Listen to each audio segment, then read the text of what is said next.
Bu video internetda juda ham shuv-shuv bo'lib ketib, odamlarni qo'rqishga majbur qildi.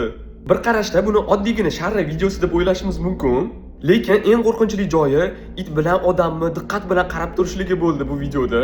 Bilamizki, hayvonlar aslida shunaqa g'ayrioddiy narsalarni sezish imkoniyatiga ega, lekin bu yoqda it ham akillashchi o'rniga gipnoz bo'lib qolgandek qarab turibdi.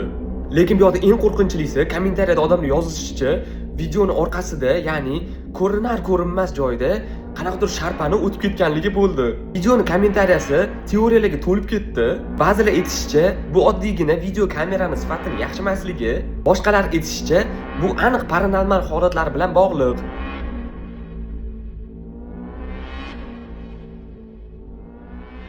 Bu videoni originalini bemalol bizning Telegram kanalimizdan o'tib ko'rishingiz mumkin. Lekin bu videoga sizni fikringiz qanaqa? Fikringizni kommentariyada yozib qoldiring va keyingi videolarda ko'rishguncha